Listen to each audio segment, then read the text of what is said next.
दातारं दातारं सर्वसम्पदां लोकाभिरामं श्रीरामं भूयो भूयो नमाम्यहम्। जय श्रीमन्नारायण। जय श्रीमन्नारायण। प्रिय भगवत बंधु, आज यहाँ श्रीमती प्रभा पौडेल का संकल्प से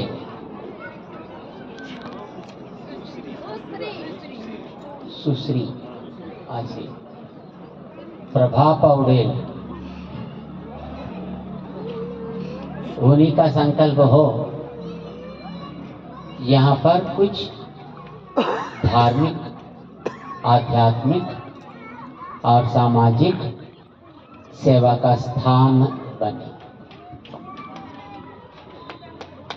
ये संकल्प यद्यपि 40 साल पहले वो की थी, फिर भी उसको कार्यान्वित करने के लिए कुछ समय लगा और पिछले साल अपने जज जो कार्यकर्ता जितने भी हैं उनका सहयोग से यहाँ पर एक यज्ञ कार्यक्रम, इष्टि का कार्यक्रम होकर अब यहाँ कुछ निर्माण होने के लिए आगे बढ़ रहा है।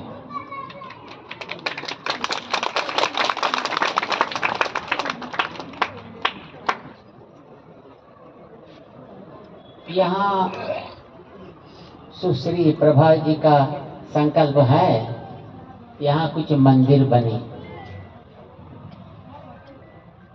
मंदिर समाज के लिए अत्यंत ही आवश्यक है।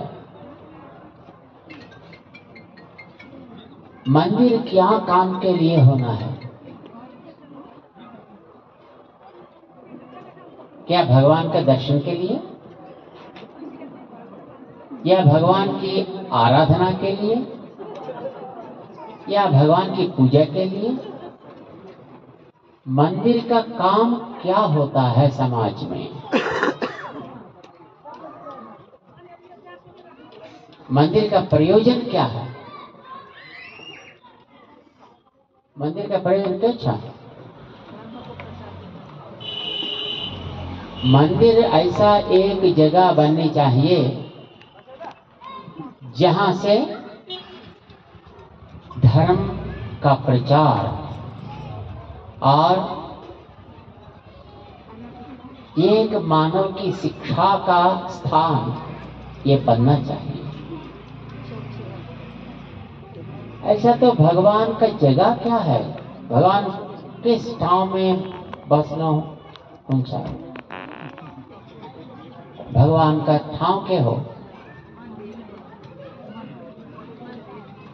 मंदिर मात्र कण कण में भगवान बसे को छे। भगवान नहीं रहने वाले जगह ही नहीं है। यद्यपि भगवान हर जगह में रहते हैं, फिर भी मंदिरों का निर्माण करते हैं समाज में।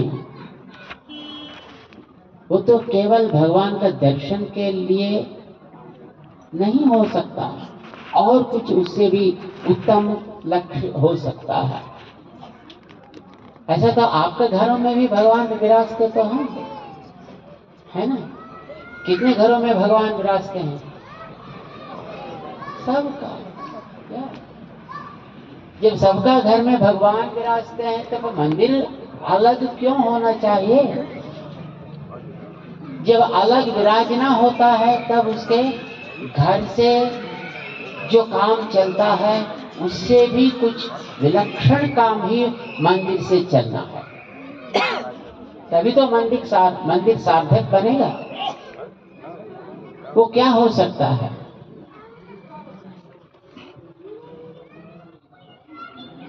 कुछ समय पहले मंदिर न केवल भगवान की आराधना स्थल है, परंतु विद्या का, वैद्य का और जो भी कलाएं होते हैं समाज में, उन सारे कलाओं की वो एक उद्गम स्थान होता था। मंदिर को एक केंद्र बिंदु बनाकर वहां से समाज के लिए जो भी चाहिए वो सब वहां से तैयार करते थे, चाहे वो धार्मिक प्रेरणा हो या देश की भक्ति हो या आध्यात्मिक चेतना हो। हर प्रकार की कला वहां से मिलता था समाज को। क्रमशः बाकी कलाओं की जगह वो नहीं बन पा रहा है, केवल भगवान की आराधना तो चलता है, परंतु मंदिर ऐसा एक जगह होना चाहिए जहां से समाज में जो भी चेतना चाहिए वो चेतना वहां से प्राप्त करने के लिए लायक बनना चाहिए, वहां से मिलना चाहिए। मंदिर ऐसा होना है। आप जानते हैं 1000 साल पहले रामानुजाचार्य स्वामी जी महाराज मंदिर को ही केंद्र बिंदु बनाकर अपना कार्यक्रम संचालन किए थे। आज भी हम वही बोलते हैं, श्रीमन श्रीरंग श्रियम अनुपमाम अनुदिनम संवर्धया, है ना। श्रीरंगम का क्या है, क्यों ऐसा मंदिर का नाम लेते हैं? रामानुजार्य दिव्य आज्ञा वर्धताम अभिवर्धताम साही लोक हितैषिणी श्रीमन श्रीरंग श्रियम अनुपमाम अनुदिनम संवर्धया अनुपद्रवाम अनुदिनम संवर्धया, ऐसा बोलते हैं। इसका क्या कारण है पता है? जो भी हमारे आचार्यों ने अपना जीवन में या अपना अनुष्ठान में या अपना अनुसंधान में नियमित रूप में रखे हैं, उसको कुछ न कुछ कारण होता है। हम प्रतिदिन मंगलाशासन करते हैं ना, भगवान की सेवा के अंत में मंगलाशासन करते हैं ना। क्या क्या मंगलाशासन करते हैं? मंगलाशासन श्लोक पढ़ते हैं ना, कुछ आरती देते हुए भगवान के पास क्या क्या पढ़ते हैं?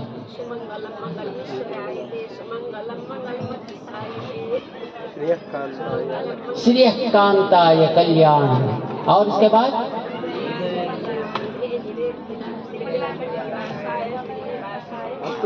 पल्लांडु पल्लांडु बोलते नहीं, उसका भी एक क्रम है जो अपने श्रीपति स्तुतिमाला में हमने लिखा है। पहले श्रेय कांताय बोलते हैं, लक्ष्मी चरण लाक्षांक साक्षी श्रीवत्सवक्र से बोलते हैं, और उसके बाद अस्तु श्री स्तन कस्तूरी वासनात् वासितो रसे श्री हस्तगिरि नाथाय देवराजाय, बाद में कमलाकुच कस्तूरी कद्दमांकित वक्षसे बोलते हैं, और उसके बाद नीलाचल निवासाय नित्याय परमात्मने, और उसके बाद स्वोच्चिष्ठ मालिका बंधा बोलते, और तत्पश्चात श्रीपति स्तुतिमाला पढ़ना है तो नियम जान सकेंगे। जो भी हम लोग हमारे आचार्यों से सीखा है उसका कुछ तात्पर्य होता है। हम यदि उस तात्पर्य को जान सके या ना सके बात अलग है, लेकिन कम से कम उस क्रम को नहीं छोड़ना। उस क्रम को हम पालन करना है। क्या कहते हैं रामानुजाचार्य स्वामी जी महाराज का जो वैभव जहां जहां से दुनिया में प्रकट हुआ है, उन चारों स्थानों को पहले गाते हैं मंगलाशासन में। लक्ष्मी चरणलाक्षम का साक्षी, ये श्रीरंगम से स्वामी जी ने अपनी यात्रा को चालू किया, तो पहले उसका मंगलाशासन करते हैं। भगवान बालाजी जो तिरुमला तिरुपति क्षेत्र में विराजते हैं, उनको शंख चक्र प्रदान करके उनका वैभव समाज को दिखाया रामानुजाचार्य स्वामी जी महाराज। जो भगवान जिसको बालाजी भगवान बोलते हैं, वो स्वयं ही अपनी वाणी को सुनाए कि रामानुजार्य दिव्याज्ञा वर्धताम अभिवर्धताम साही लोक हितैषिणी, ऐसी। तो भगवान बालाजी की वाणी है।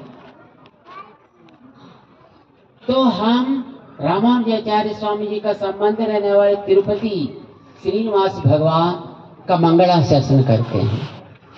और तत्पश्चात अस्तु श्री स्तन कस्तूरी वासनाद वासितो रसे श्री हस्तिगिरिनाथाय देवराजाय मंगलम बोलते हैं। देवराज भगवान कांचीपुरम में विराजमान वरदराज स्वामी जी महाराज है, जो रामानुजाचार्य स्वामी जी महाराज की पूर्वावस्था में जब वो वन में भटक गए थे, मृत्यु मुख से बाहर निकलकर, क्योंकि उनका गुरु जी रूप में जो रहते थे यादव प्रकाश जी, वो स्वयं ही उनको पानी में डुबाने की चेष्टा जब कर रहे थे, उससे बचाने के लिए वरदराज भगवान स्वयं ही एक केवट दंपति रूप में आकर रामानुज स्वामी जी महाराज को विंध्याटवी से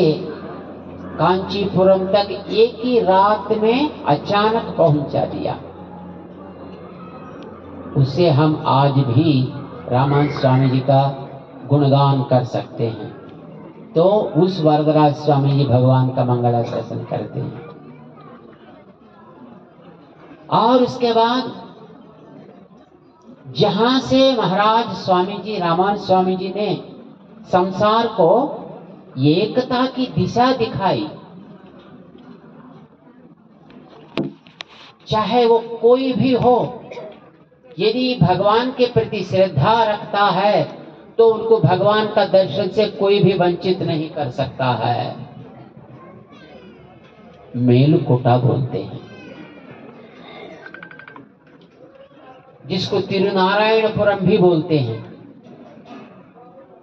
वहां भगवान जो तिरुनारायण पेरुमाल थे, उनके लिए पुनः मंदिर का निर्माण करके स्वामी जी महाराज 20 साल तक वहां रहकर स्वयं ही अपना करकमल बाटो आराधना पानी समर्पण गरीब खिंचन 20 साल अपने 100 साल का उम्र में मेलकोटा का उद्धार रामानुजाचार्य स्वामी जी महाराज का 90 साल से 20 साल तक वहां पर रहा था। उस वृद्धावस्था में उस क्षेत्र का मंगलाशासन है। और उसके बाद नीलाचल निवासाय नित्याय परमात्मने सुभद्रा प्राणनाथाय। कुछ लोग इधर उधर बदलते हैं, कोई बात नहीं है, लेकिन हमारे आचार्य लोग बोलते हैं सुभद्रा प्राणनाथाय श्री जगन्नाथाय मंगलम। पूरी क्षेत्र में विराजमान जगन्नाथ कलयुग का अत्यंत प्रभावशाली भगवान की मूर्ति वहां पर विराजती हैं। जहां रहकर रामानुजाचार्य स्वामी जी ने समाज में एकता के लिए केवल एक वर्ग नहीं है, समाज में रहने वाले जितने भी वर्ग हैं सब मिलकर भगवान की सेवा में जुड़ना है, चाहे वो कोई भी हो। शायद आप सबको मालूम हुआ होगा, रामानुजाचार्य स्वामी जी महाराज समता के लिए क्या किए हैं। मंदिर के अंदर रहने वाली सेवाओं में सबको सहभागी बना दिए। समाज की व्यवस्था जैसे आजकल है ऐसा थी नहीं उस समय में। 1000 साल पहले की बात मैं बोल रहा हूं। उस समय में समाज की व्यवस्था अलग थी।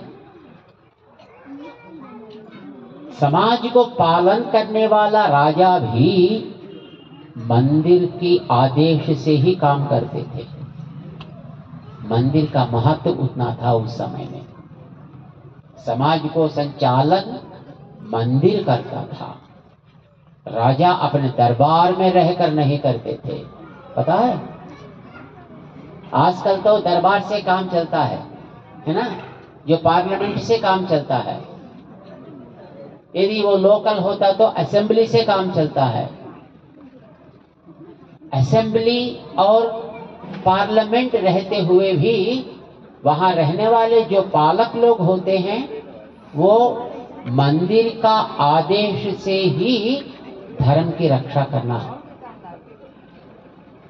इस प्रकार रहता था। आज भी पाश्चात्य देशों में ऐसी व्यवस्था कहीं कहीं है। जैसा रोम, नाम सुना आपने कभी?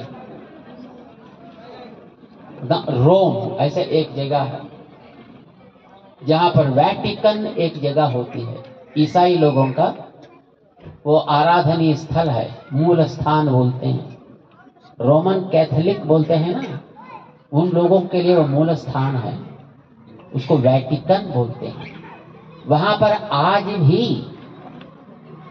जो धर्मपाल होता है, धर्म का पालन करने वाला जो पोप जिसको बोलते हैं, वो जो आदेश देते हैं वही सारे लोग पालन करना है।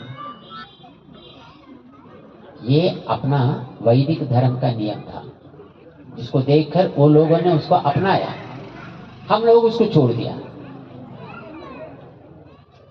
यहां भी मंदिर मूल स्थान रहता था और मंदिर का बात ही हर जगह में चलता था, चाहे वो राजा भी क्यों ना हो। यदि मंदिर में रहने वाले आप ऐसा करना मना है बोलते तो वो रोक देता था उसको। ऐसा करना है वो आदेश देता तो वो राजा करते थे। आप सुने होंगे जब महाराज दशरथ जी ने राज्य चलाते थे उस समय में भी जो वहां के जो वैदिक धर्म पालक वशिष्ठ महर्षि जो रहते थे उनका आदेश ही आदेश होता था। वो जो बोलता था वो ही राजा सुनते थे। आप रामायण में पढ़े होंगे जब अश्वमेध याग करने के लिए राजा दशरथ ने सोचा था, तब कार्यक्रम को राजा ने नहीं चलाया। अब रामायण में देखना है, वशिष्ठ महर्षि जो है सबको बुलाकर ये काम आप करना है, ये काम आपको, ये काम आपको, ये काम आप, एक एक को भी क्या क्या कौन कौन कहां पर करना है इसके बारे में आदेश वो देते थे। राजा उसका पालन करता था बस। मंदिर का स्थान ऐसा रहता था समाज में। मंदिर समाज का मूल स्थान रहता था। ये रामानुज स्वामी जी का समय तक वही काम चलता था, वैसा ही तो पालन चलता था। तो रामानुज स्वामी जी महाराज ने सोचे कि हम इस समाज में रहने वाले जितने भी वर्ग हैं सबको भगवान की सेवा के माध्यम से जोड़ना है। मंदिर में हर प्रकार की सेवा अर्चक लोग ही करते थे पहले, यानी अर्चक से, प्रधान अर्चक से लेकर द्वारपाल तक। परंतु रामानंद स्वामी जी आने के बाद उस स्थिति को थोड़ा बदल दिए। ऐसा नहीं होना है। जितने भी सेवाएं हैं इन सबको हम 20 वर्ग करेंगे, 20 वर्ग, और इनमें 10 वर्ग जो है ये आचार्य लोगों के पास रखेंगे, और बाकी 10 वर्ग समाज में रहने वाले अनेक प्रकार की जो कलाएं होते हैं उन लोगों को जोड़कर भगवान की सेवा में रखेंगे। ये रामानंद स्वामी जी ने सोचा। केवल सोचना नहीं, उसको अनुष्ठान में भी रखवाए थे। उसके लिए ये आज भी एक स्थान है जो एग्जाम्पल के रूप में हम देख सकते हैं, वो है पुरी जगन्नाथ। कितने लोग पुरी जगन्नाथ गए? वाह! पुरी जगन्नाथ में वहां प्रसाद कैसा पकता है पता है किसको? किसमें? मटका में, हंडी बोलते हैं इसको। हाँ ठीक है, भांडी, हंडी, हंडी, हंडी, हंडी, घड़, गढ़ बोलो, घड़, या माटी का पात्र में पकता है। ये रामानंद स्वामी जी ने आरंभ करवाए।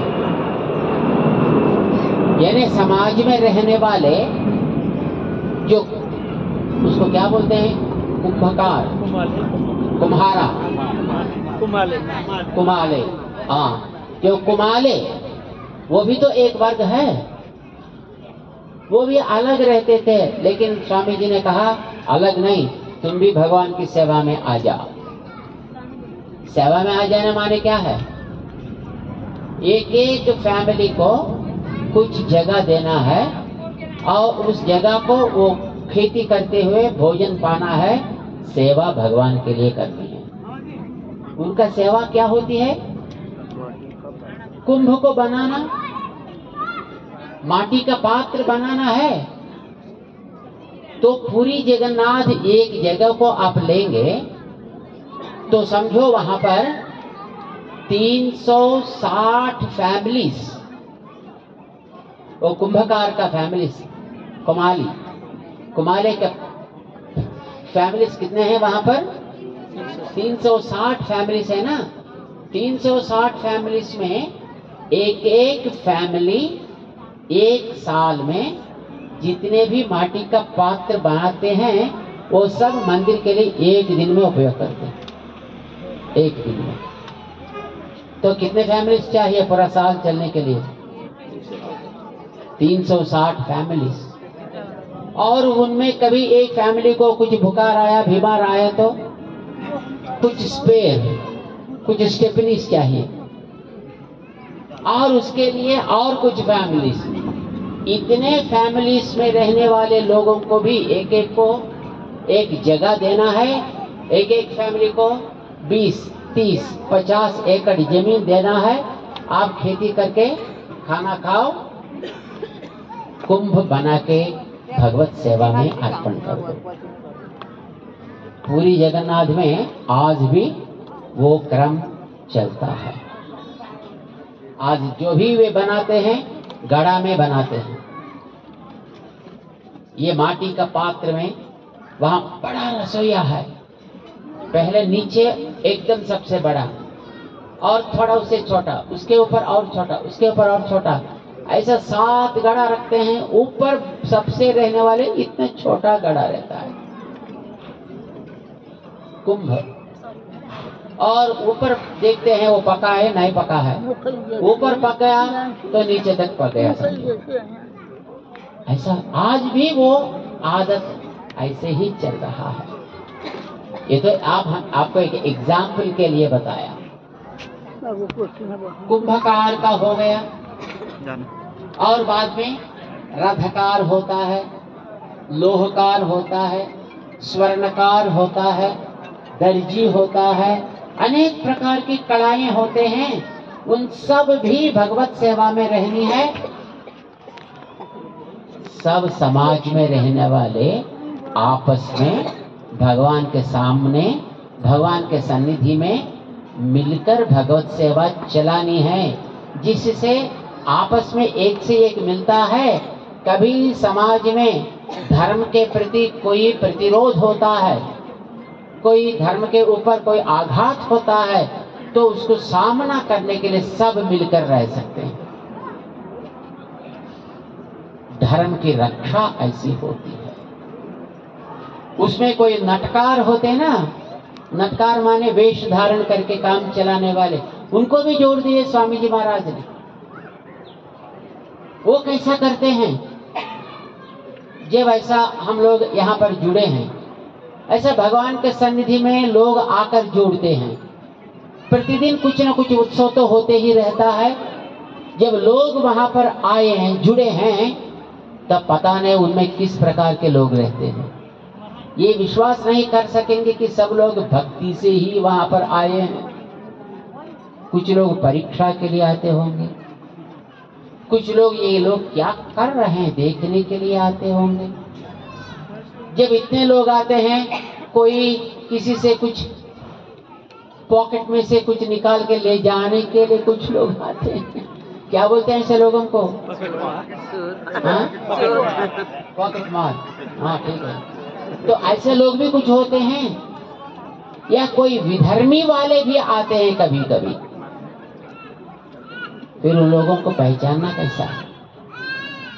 जो नटकार होते हैं, जो वेश धारण करके, अनेक प्रकार के वेश धारण होता है ना। कोई एक चूहा जैसा वेश धारण करते हैं, कोई मिक्की माउस जैसा वेश धारण करते हैं, कोई जाम्बवान जैसा, कोई हनुमान जैसा, कोई राम जैसा, अनेक प्रकार का वेश धारण करके लोगों के बीच में उन लोगों को हंसाने के लिए, एंटरटेनमेंट बोलते हैं ना उसको, उल्लास के लिए, विकास के लिए। लेकिन वे लोग लोगों का उल्लास के लिए ऐसा वेश धारण करके लोगों के बीच में चलते हुए भी वहां पर उन लोगों का पल्स को भी देखते थे। ये क्या कर रहा है, ये क्यों यहाँ पर आया है, क्या कोई सीढ़ी के रूप में आया है क्या, या कुछ कर रहा है यहाँ पर। वो भी वो खोजते, समाचार ऊपर भेजते थे। वहां पर बोट चलाने वाले होते हैं ना, क्या बोलते हैं उसको, माझी, या उनको भी भगवान की सेवा में जोड़ दिए। आने वाले जाने वाले भक्तों की सेवा करनी है, लेकिन भक्तों की सेवा करते ही उन लोगों का एक काम होता है कि आने वाले जाने वाले लोग आपस में बात करते रहते हैं ना। यदि यहाँ पर कुछ नुकसान करने के लिए पहुंच रहे हैं या और कुछ करने के लिए आ रहे हैं, ये भी वो लोग देख सकते थे, जान सकते थे। जानकर ऊपर समाचार भेजने के लिए होता था। तो बंधुओं, रामानुजाचार्य स्वामी जी महाराज ऐसा बहुत कुछ किए हैं, तो उनमें आज भी उसी वैभव से चलने वाले जगह है पुरी जगन्नाथ क्षेत्र। उसने मंगला शासन में बाद में नीलाचल निवासाय नित्याय परमात्मा ने आता है।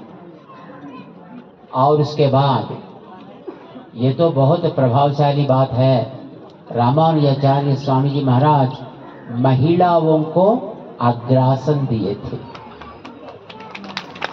महिलाओं का महत्व बढ़ाए थे, महिलाओं का मान बढ़ाए थे। ये अपना वैदिक धर्म का विशेषता है। हम महिला का कभी भी ऐसा नहीं मानते हैं और ये तो कोई रसोई के लिए है। महिला को तो साक्षात महालक्ष्मी मानते हैं। महिला को समाज में केंद्र बिंदु मानते हैं, माता को। और महिलाओं की रक्षा सबसे अधिक प्रधानता है, ऐसा मानते थे। हमारे ऋषियों भी ऐसा मानते थे, फिर बीच बीच में थोड़ा इधर उधर गड़बड़ हो गया। महिला यदि ठीक रहती है तो समाज ठीक चलता है। महिला की व्यवस्था गड़बड़ हो जाती तो समझो वो समाज खत्म हो जाएगा। तो महिलाओं की मान्यता को रामानुजाचार्य स्वामी जी महाराज ने माँ गोदा जी का महत्व दिखाते हुए बढ़ाए। जानते ना गोदा माता जी के बारे में? कौन थी गोदा माता जी? हाँ? लक्ष्मी है नहीं,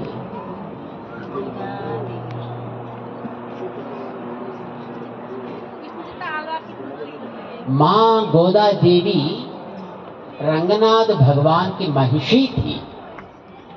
रंगनाथ भगवान को वो पाणी ग्रहण करके रंगनाथ भगवान का वैभव को दिखाई है। रामानुजाचार्य स्वामी जी को अपने भाई समझकर उनका महत्व को बढ़ाई। विष्णु चित्त स्वामी जी की पुत्री मां गोदा जी थी और उनकी मंगलाशासन है। उसके बाद सोचिष्ठ मालिका बंध गंध बंधुर जिष्णवे विष्णु चित्त तनूजायै गोदायै नित्य मंगलम। ये हम गाते हैं। भगवान का मंगल आशासन रामानुजाचार्य स्वामी जी के संपर्क से, और बाद में माँ गोदा जी का मंगलाशासन रामानुजाचार्य स्वामी जी महाराज का भगनी होने के नाते, और उसके बाद श्रीनगरियाम महापुरियाम ऐसा गाते हुए अपने आಳ್वारों का प्रधान मूर्ति शठकोप सूरी का मंगलाशासन होता है, क्योंकि वो आने वाले जगदाचार्य रामानुज स्वामी जी महाराज है करके उन्होंने दिखाए थे। भविष्यदाचार्य बोलते हैं ना, आगामी काल के लिए दुनिया का रक्षा करने वाले ये आचार्य है कहकर स्वामी रामानुजाचार्य स्वामी जी को उन्होंने प्रकाशमान कराया। शठकोप सूरी उनका मंगलाशासन करते हैं, और उनसे दिखाया हुआ आचार्य रामानुज स्वामी जी है तो उनका मंगलाशासन करते हैं। और उसके बाद रामानुजाचार्य स्वामी जी महाराज का अपर अवतार जिसको मानते हैं वरवर मुनि स्वामी जी, जो आचार्य तब तक केवल संस्कृत भाषा में रहने वाला जो वेदांत है उसको अपने अपनी भाषाओं में भी परिवर्तन करके गा सकते हैं। जैसा अभी इस स्मारिका में हमारे जो जग कार्यकर्ताहरू दिव्य देशों का वैभव को नेपाली भाषा में उसको परिवर्तन करके इस स्मारिका में दिए हैं, 108 दिव्य देशों का वैभव को। परंतु तो बहुत संक्षिप्त रूप में केवल 1 मिनट के लिए, निमेष मात्रम के लिए उसका वैभव जानने के जैसा इन्होंने नेपाली भाषा में अनुवाद करके दिए हैं। ये तो संस्कृत में रहना था, परंतु वरवर मुनि स्वामी जी महाराज ने उसका एक क्या बोलते एग्जेम्पशन दिए थे कि केवल संस्कृत भाषा में मात्र रहने का जरूरत नहीं है। यदि आप नेपाली जानते तो नेपाली में उसको अनुसंधान करो, कोई बात नहीं। यदि आप हिंदी जानेंगे तो हिंदी में करो, यदि आप बंगाली जानेंगे तो बंगाली में करो, यदि आप मैथिली को जानेंगे तो मैथिली में करो। जो भाषा आप जानते हैं उसी भाषा में आप वेदांत सार को परिवर्तन करके जैसा आपका मन लगता है उसमें ऐसा आप उसका अनुसंधान कर सकते हैं। इसका परमिशन दिया वरवर मुनि स्वामी जी ने, इसलिए उनका मंगलाशासन करते हैं।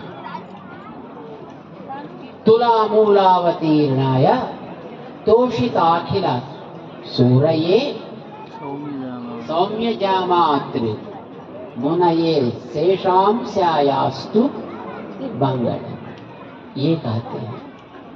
और उसके बाद आचार्यों का वैभव हम एक ग्रंथ के द्वारा देख सकते हैं। जब तक ग्रंथ का रक्षण होता है तब तक हम धर्म की रक्षा कर सकते हैं।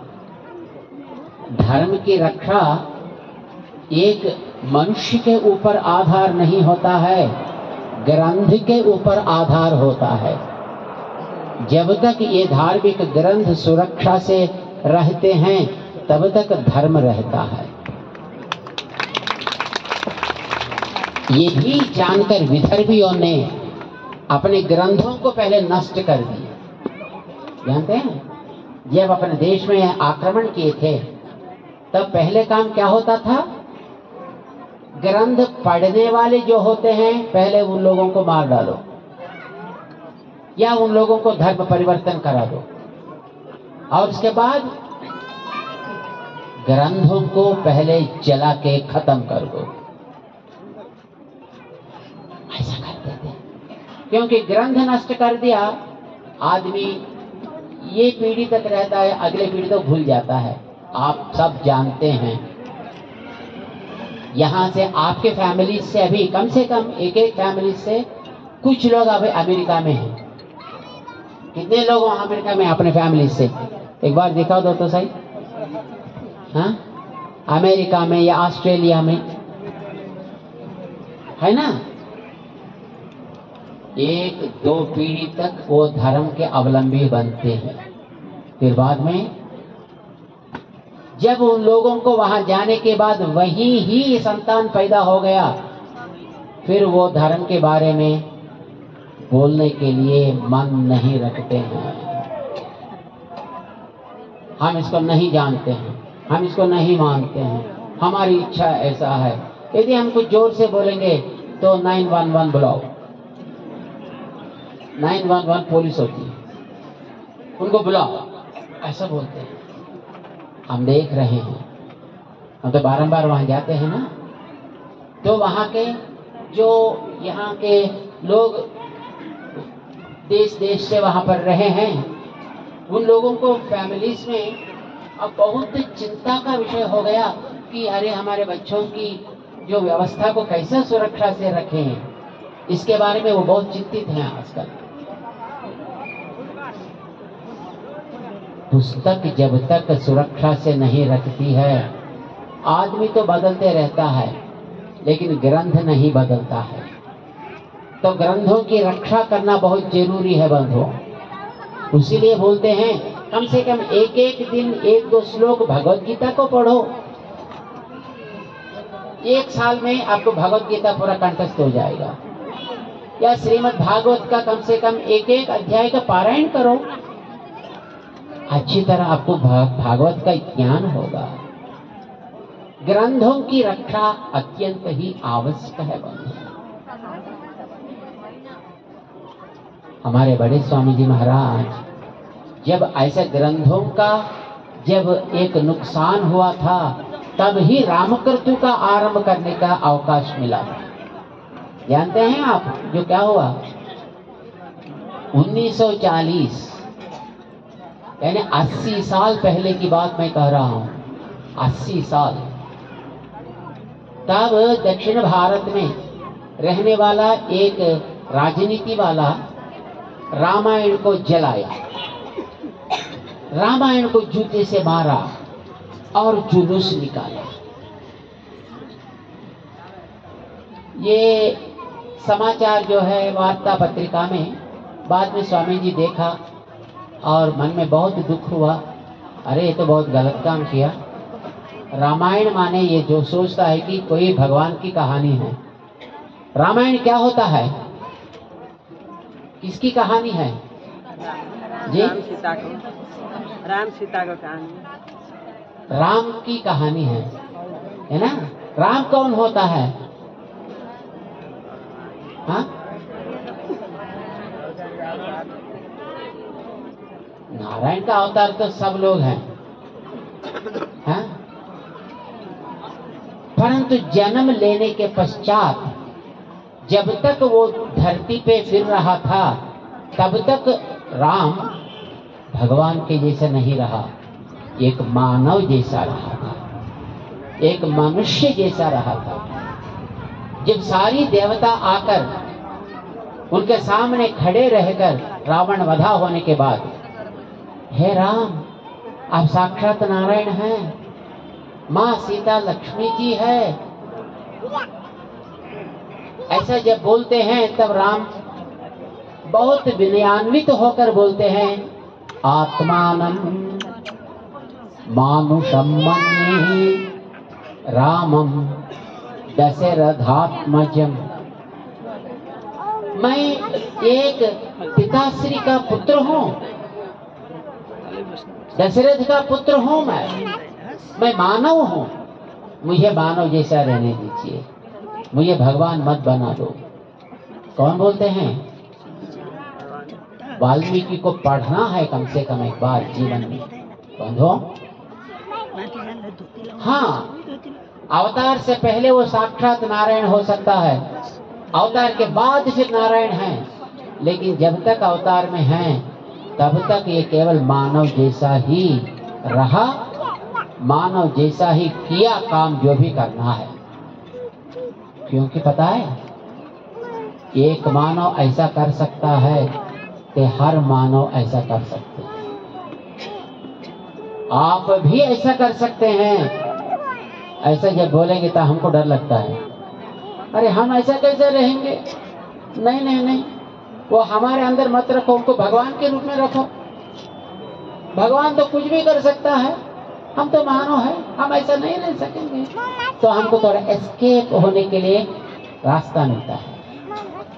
यदि वो हमारे अंदर होता है, मानव के अंदर, हम भी मानव होते तो उनके जैसा रहना चाहिए, ये तो बहुत मुश्किल बात हो जाएगा। रामचंद्र जी मानव जैसा रहे हैं, मानव जीवन का आदर्श, उसीलिए उनका नाम बना मर्यादा पुरुषोत्तम। ये उत्तम पुरुष है और वो जानते हैं सीमा क्या है जीवन में, क्या सीमा को पकड़ना है, कहाँ तक ये सीमा में चलना है, वो जानते थे।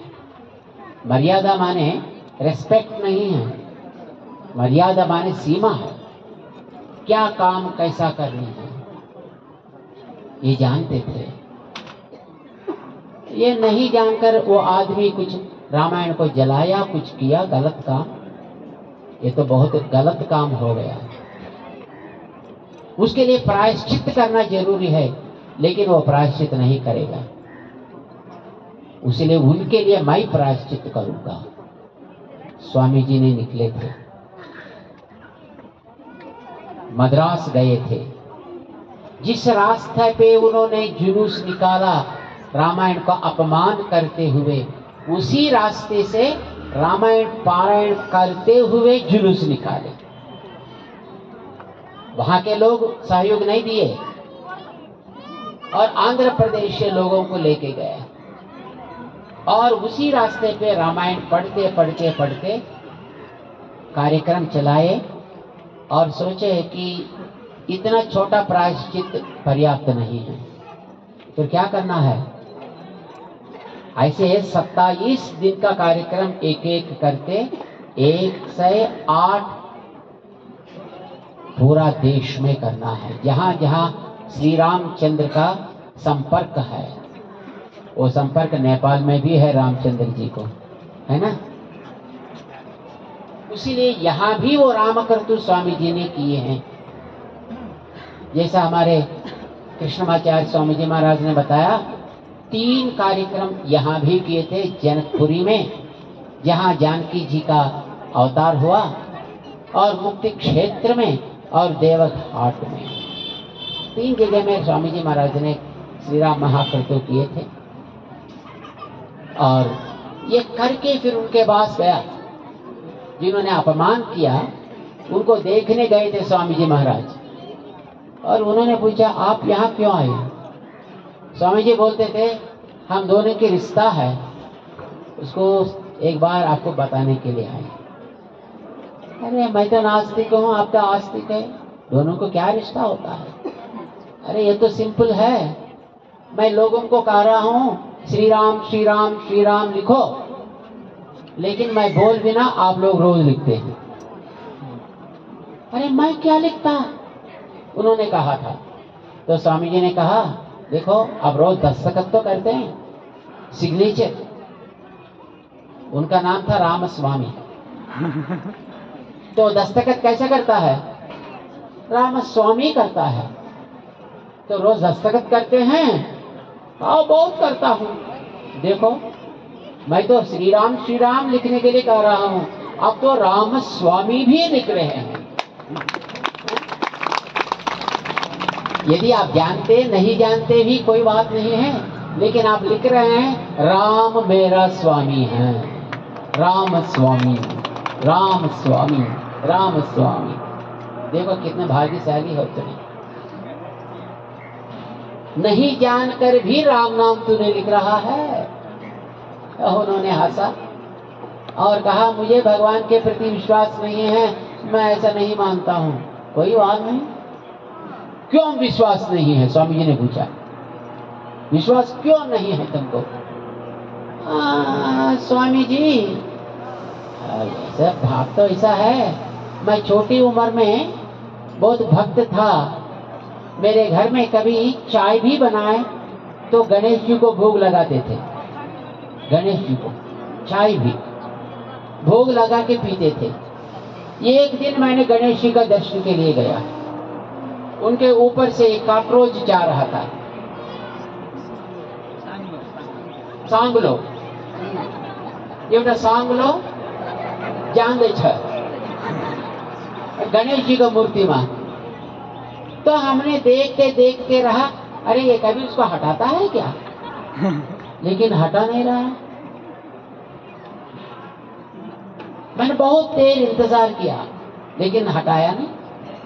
तो मैंने सोचा जो देखने वाले सांगलों की नहीं हटा सकता है, तो नहीं देखने वाले हमारे पापों को कैसा हटाएगा? ये अच्छा है ना, लॉजिक तर्क अच्छा है ना। देखने वाले सांगलों की जब नहीं हटा सकता है, पाप नहीं देखता है ना, ऐसे पापों को ये कैसा हटाएगा हमारे ऊपर से? तब से मैं नास्तिक बन गया।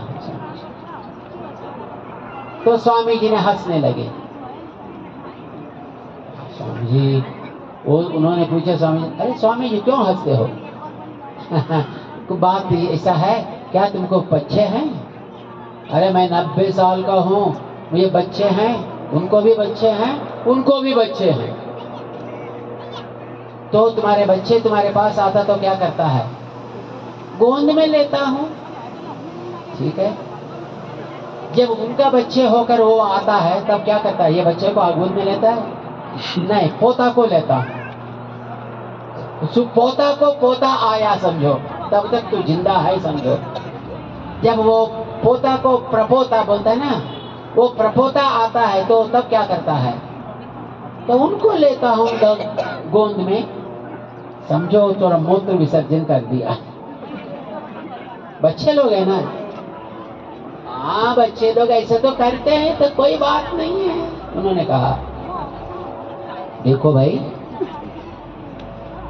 तुमको तुम्हारे बच्चे से भी तुम्हारा पोते पे श्रद्धा ज्यादा है, पोते से भी प्रपोता के ऊपर प्यार ज्यादा होता है।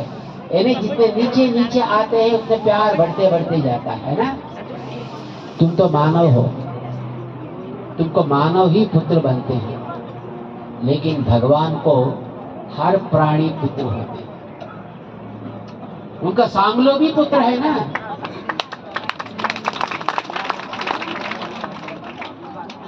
एक चिमटी भी उनका पुत्र बनता है जो पहले चिमटी थे। और आज जब आपने गया गणेश जी के पास, तब उनके ऊपर जो सांगली जाती थी, वो पहले सांगलों का प्रपोत्र का प्रपोत्र का प्रपोत्र का प्रपोत्र का प्रपोत्र से उनके ऊपर कितना प्यार होता है गणेश जी को। क्या वो अपने प्रपोत्र को ऐसा हटाता है क्या? इसीलिए वो हटाया नहीं। लेकिन तुम उसको समझा नहीं। तब वो रामस्वामी जी ने आश्चर्य से कहा स्वामी जी से, ऐसा भी एक सोच होता है क्या? मुझे कोई भी ऐसा बताया नहीं अभी तक। स्वामी जी, मैं तो अभी सोच रहा हूं मैंने गलत किया, लेकिन समझो स्वामी जी, मैं तो 90 साल का हूं, अभी मैं बदलता तो लोग नहीं मानते, तो मुझे नास्तिक जैसे है रहने दो। तो स्वामी जी ने कहा, मैं तुमको परिवर्तन करने नहीं आया, तू कुछ गलत काम किया लेकिन तू जानता नहीं है, उसका प्रायश्चित मैंने किया। 108 रामकृत मैंने कर चुका हूं तुम्हारे लिए, क्योंकि तुम भी और मैं भी वही भगवान का संतान है। ये एक संतान नहीं करता तो दूसरा कर सकता है ना, इसलिए मैंने कर लिया आपके वजह से। तो अभी आप चिंता मत करो, इतना बात आपको बोलने के लिए हम आया और मैं अभी जा रहा हूं। स्वामी वहां से निकल गए। तो बंधुओं, वो ही रामकृतुओं से एक क्रतु मुक्तिनाथ में भी जब रामकृतु स्तंभ से यहाँ पर पावन बन गया, उसका पुनरुद्धार के लिए ही हम इस बार आना पड़ा। जब वो हट गया, निकल गया, उसको पुल डाउन कर दिया, तब उसको हमारे जो दीपेंद्र काकी जी एक अपना रेस्पॉन्सिबिलिटी के रूप में लेकर वहां रहकर उसके लिए जाकर, जब कभी कुछ प्रॉब्लम आता था तब वो स्वयं वहां जाकर उसको रिजॉल्व करके और रामकृत स्तंभ को अच्छा बनाया पुनः।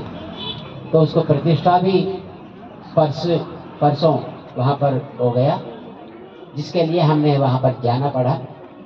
और यहाँ भी उस क्रम में हमारी यात्रा हुई है, हम यहाँ पर भी आना हुआ। ये तो भाग्य की बात हुई, लेकिन याद रखने की बात यह है, यहाँ पर रामायण मूल ग्रंथ है, ग्रंथ की रक्षा करना आवश्यक है, ग्रंथों की रक्षा करना। इसीलिए हम रोज मंगलाशासन में ग्रंथों के लिए भी एक मंगलानुशासन बोलते हैं।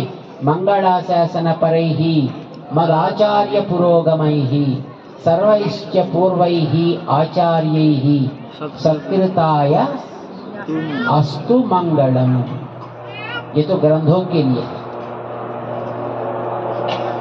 ये तो एक क्रम है बंधुओं।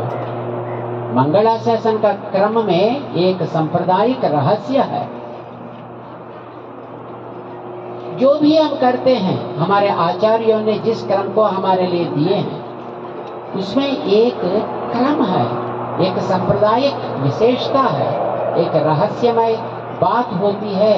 उसको जानना अपना कर्तव्य होता है। जानने के लिए तो समय लगेगा, परंतु उसको छोड़ना है, अनुष्ठान में रखना है। जो हमारे स्तुतिमाला, जो श्रीपति स्तुतिमाला है, जो अपने जग का प्रकाशन में, उसमें ये क्रम लिखा हुआ है। हम उन क्रमों को जानेंगे, उसको अनुष्ठान में रखेंगे और अपने परिवार को समझाएंगे। उन लोगों को भी इस प्रकार से चलने के लिए कुछ रास्ता दिखाएंगे। यही है हमारी इच्छा। और हमको तो ऐसा कोई जगह जगह पे कुछ ना कुछ बनाना है, ऐसी इच्छा तो हमको था नहीं पहले कभी भी। मठ मंदिर बनाने के लिए भी उतनी रुचि तो हमको नहीं थी पहले से कभी भी। इसीलिए प्रभा जी, जब पहले 40 साल पहले की बात थी, जब हम यहाँ काठमांडू पहली बार आए 82 में, तभी वो बोली थी कि ये जगह हम देंगे, लेकिन कभी भी हम उसके पीछे नहीं पड़े कि हमको ये जगह दो, ये जगह दो, ये जगह दो, यहाँ पर हम कुछ करेंगे। हम कभी भी स्थान के प्रति या कभी भी अपने मर्यादा के प्रति पीछे पड़ने वाले नहीं थे, उसको हम कभी भी नहीं चाहते थे। जो कुछ भी करना है अच्छा काम करना है और अच्छा आचार विचार को लोगों को सुनाना है और उनको एजुकेट करना है, उनको थोड़ी जानकारी देनी है और उनको भी उसी जो पूर्वाचार्यों की रास्ता है उस रास्ता को दिखाना वो हमारा कर्तव्य है। ऐसे ही अभी तक चल रहा है। तो अभी कुछ यहाँ फिर वो प्रभा जी फिर आगे आए, कुछ किए, तो वहाँ उसके लिए यहाँ पर भी कुछ बनाने के लिए चाह रहे थे। अच्छा है, हम तो उसके लिए विरुद्ध तो नहीं है, विरोध कभी भी हम नहीं करते हैं। मठ मंदिर रहना है, वो जगह बनना है लोगों को शिक्षा देने के लिए, लोगों को संप्रदाय के बारे में जानकारी देने के लिए, और जो इच्छुक होते हैं उन लोगों को मार्ग निर्देश करने के लिए ये होना है। आनंद की बात है, यहाँ पर फिर ऐसा एक कार्यक्रम अभी आगे बढ़ने के लिए तैयार हो रहा है। पहले मुक्तिनाथ क्षेत्र में रामकृत स्तंभ का निर्माण होना है, ये तो पहले प्रायोरिटी बना है, तो इसलिए वहाँ पर श्रद्धा रखकर उसका निर्माण करवाए और अभी उसका प्रतिष्ठापन तो हो ही गया है। अब आगे यहाँ का कार्यक्रम जो काठमांडू का कार्यक्रम अभी चालू होगा। अपना जेट विकास तरंगिणी इस कार्यक्रम को अभी तक देख रहा है और आगे भी देखेगा। हम जानते हैं जब यहाँ पर भूकंप हुआ था, कितने साल पहले की बात थी? 9 साल की पहले, है ना, 2015। आपका साल अलग होगा शायद, 2072 में, ठीक है।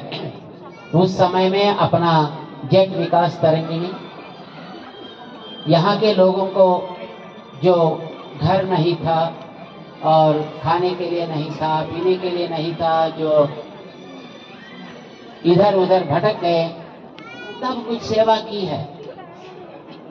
और जब यहाँ टेंट मिलना भी बहुत मुश्किल होता था, बैठने के लिए, रहने के लिए, ठंडी से बचने के लिए, क्योंकि ठंडी का मौसम में हुआ था।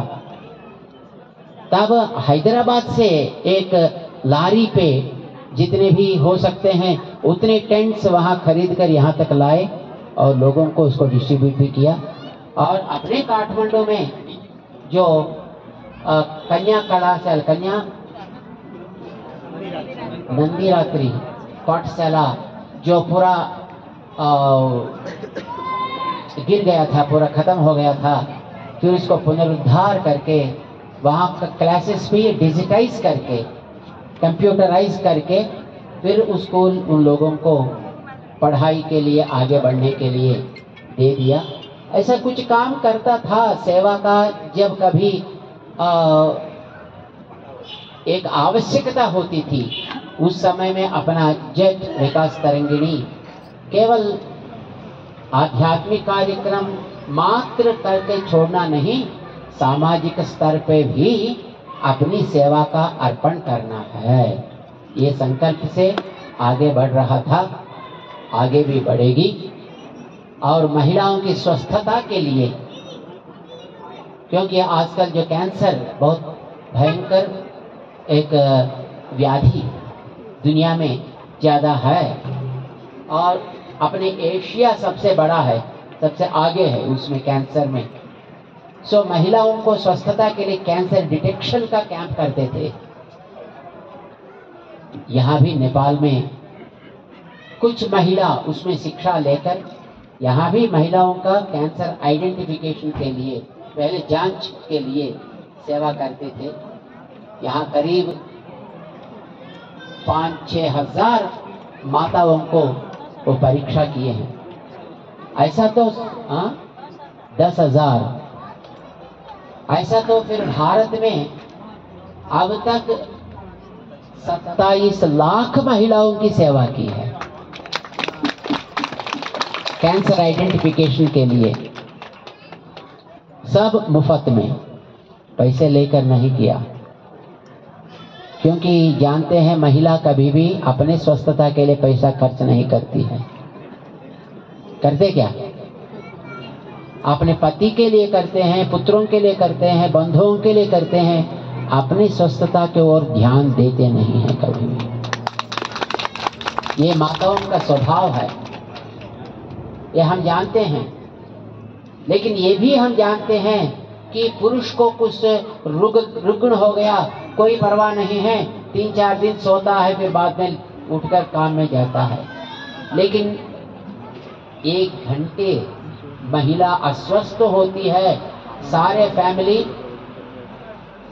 गड़बड़ हो जाता है, ऊपर नीचे हो जाता है। वो महिलाओं का स्थान है। तो इसीलिए महिला अपने लिए पैसा खर्चा नहीं करते हैं, हाँ साड़ी के लिए करते हैं या आभूषण के लिए करते हैं, लेकिन स्वस्थता के लिए नहीं करते हैं। तो इसीलिए स्वस्थता का काम समाज देखना है, क्योंकि वो समाज का आवश्यक है, समाज के लिए आवश्यकता है। तो उसीलिए महिला की रक्षा समाज का कर्तव्य है, महिलाओं का कर्तव्य नहीं है। परंतु उस काम करने के लिए महिला ही आगे बढ़ना चाहिए, महिला ही ट्रेनिंग लेना है, और ऐसी परीक्षा करने का काम महिला ही करना है।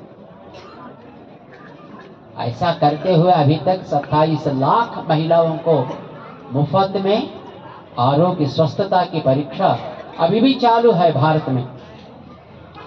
एक व्यक्ति की परीक्षा के लिए पता है आपको कितना होता है? पैप स्मीयर टेस्ट कभी करवाया कोई? हमारे लोगों में उतना जानकारी नहीं है। आज ही अभी कोई बताया हमको, ये माताजी कैंसर से सफर हो रहा है, सुबह तीर्थ गोष्ठी में। कैंसर ऐसी व्याधि नहीं है जो पहले अलार्म कैन तो एक अलार्म देता है। हाथ में कुछ गड़बड़ हुआ तो पहले सूचना देती है, लिवर में कुछ गड़बड़ हुआ तो सूचना देती है, लंग्स में हुआ सूचना होती है। कैंसर को कोई ऐसा सूचना नहीं देती है। अंदर पूरा पकने के बाद बाहर निकलती है। जब निकलते हैं तब समझो वो 3 या 4th स्टेज में ना, अंतिम स्टेज में।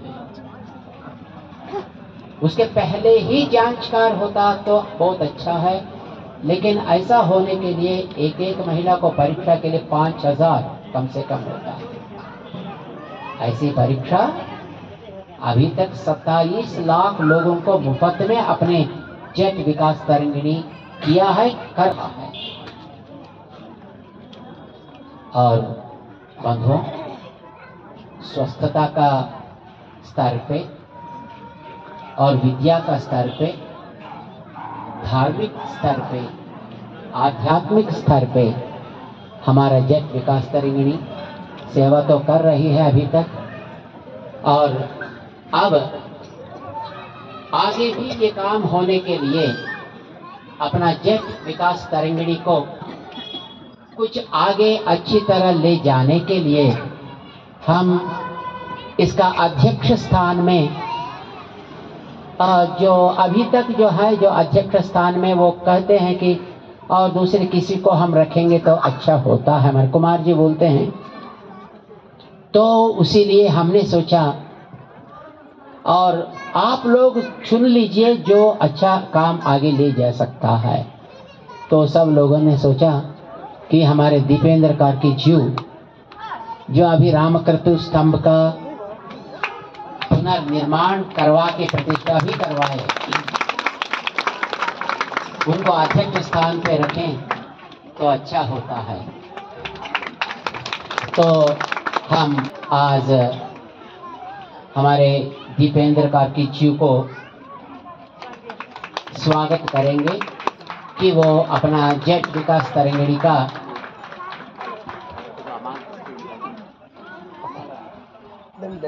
अध्यक्ष रूप में रहकर काम को आगे ले जाएं।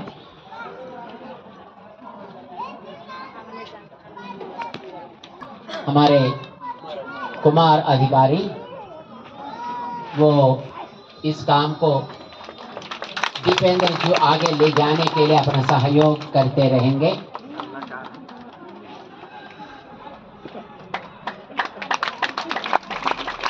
और बाद में अपने जेट विकास तरंगिणी का सदस्य के रूप में कौन कौन रहना है, क्या क्या रहना है, कैसा कैसा करना है, वो बाद में सब मिलकर उसका निर्णय करेंगे। काम आगे चलते रहेगा और हमारा संकल्प है कि यहाँ नेपाल में भी एक ठूलो ठूलो स्टैचू बन जाए। कैसा होता है? जैसा भारत में हमारे आचार्यवर भगवत रामानुज स्वामी जी महाराज का एक स्टैचू 216 फुट वाला स्टैचू बना है, जो एक ऐतिहासिक मूर्ति है, दुनिया में सबसे बड़ा रामानुज स्वामी जी की मूर्ति। वैसे ही अमेरिका में ह्यूस्टन एक नगरी है और वहां पर हनुमान जी का स्टैचू बना है। वहां पर 90 फुट का पंचधातु मूर्ति, स्टैच्यू ऑफ यूनियन है ना, संधाता, सबको मिलाने वाला। राम और सीता को मिलाया, मानव और जानवर को मिलाया, मानव और राक्षस को मिलाया और मानव को फिर बाकी मानवों से भी मिलाया हनुमान जी ने। सो वो सबको मिलाने वाला है, तो सबका यूनियन का काम करता है, इसीलिए उनका नाम है स्टैच्यू ऑफ यूनियन रखा है, संधात्र मूर्ति। ऐसा वैसे ही यहाँ अपने नेपाल के लिए भी जो धर्म की भूमि है ना, ये तो वैदिक देश अभी भी है। यद्यपि उसको हिंदू राष्ट्र ऐसा हटा दिया गया, फिर भी तो आप अभी भी वैदिक हैं ना। कितने लोग वेद को मानते हैं? हमारे अहोबिल स्वामी जी महाराज ने कहा, आप लोग सब बहुत भक्त हैं और बहुत धर्म प्रेमी हैं, आप दूसरे जगह जैसे काटते नहीं हैं, फूल फेंकते हैं। तो अभी भी ये तो वैदिक देश है, जो वैदिक धर्म को सारी दुनिया जान सके और साथ ही साथ वो टूरिस्ट जगह भी बन जाए। ऐसा एक स्टैचू यहाँ भी आए तो कैसा होता है?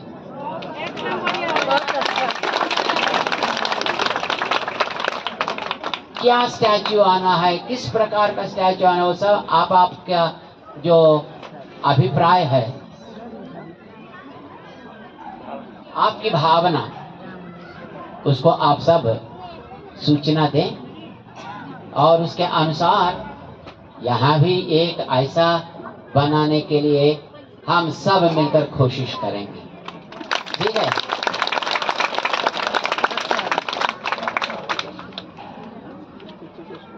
और उसका भी कुछ निर्णय होगा। हम आप सबको बहुत बहुत बधाई देते हैं कि आप धर्म की रक्षा के लिए आगे रहते हुए बहुत कुछ सेवा कर रहे हैं। आज भी बहुत लोगों को सदस्य रूप में पत्रिका प्रदान करते हुए सम्मान संभावना की है आपने जेट संस्था, और जिसके लिए हम सबको भी बहुत बहुत मंगल आशासन देते हैं। और कल हम यहाँ से फिर बद्रीनाथ जा रहे हैं। बद्रीनाथ में 10 करोड़ नारायण महामंत्र का जप हुआ, अभी हो रहा है, वो अंतिम पाद में है।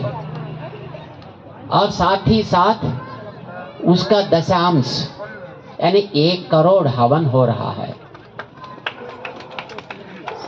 क्योंकि हम जो अपना वैदिक विधि के अनुसार जो भी काम करते हैं, यज्ञ यागादि सब वैदिक विधान के अनुसार ही होता है। जैसा चाहे वैसा करो, आग जला दो फिर उसको बुझा दो पानी छोड़कर, ऐसा नहीं होता है ना। तो 10 करोड़ जप जब होता है तब 1 करोड़ हवन होता है। उसमें दशांश यानी 10 लाख उसका पुष्पार्पण होता, तर्पण होता है। और तर्पण से दशांश यानी 1 लाख पुष्पार्चन होता है। और उसका दशांश ब्राह्मण भोजन होता है, यानी 10,000 लोगों को। ये कार्यक्रम वहां पर हो रहा है अभी। तो उसका महापूर्णाहुति 15 तारीख को होने वाला है। तो जिसमें भाग लेने के लिए हम यहाँ से कल प्रातः काल में निकलेंगे और बद्रिकाश्रम जाकर वहाँ से फिर रामानुज स्वामी जी महाराज की श्री चरण सन्निधि में हैदराबाद जाकर 18 तारीख से यानी पूर्णिमा से, भात पूर्णिमा से हम चातुर्मास की दीक्षा लेंगे। चातुर्मास की दीक्षा आगे 2 महीने कुछ लोग लेते हैं, पीछे 2 महीने कुछ लोग लेते हैं, बीच में 2 महीने कुछ लोग लेते हैं। इसे नियम अलग अलग होता है। हम पिछले 2 महीने दीक्षा में रहने के लिए चाहते थे, तो इसलिए भात पूर्णिमा से कार्तिक पूर्णिमा तक हैदराबाद में रामानुजाचार्य स्वामी महाराज का श्री चरण सन्निधि में वहाँ सेवक के रूप में वहाँ रहेंगे। तो उसके लिए आप सबको भी वहाँ पर आमंत्रण करेंगे वहाँ आने के लिए। कहीं जब बीच में होता है और स्वामी जी महाराज का दर्शन भी करेंगे। और हम भी जब होगा फिर तब यहाँ आने के लिए कोशिश भी करेंगे आगे के लिए।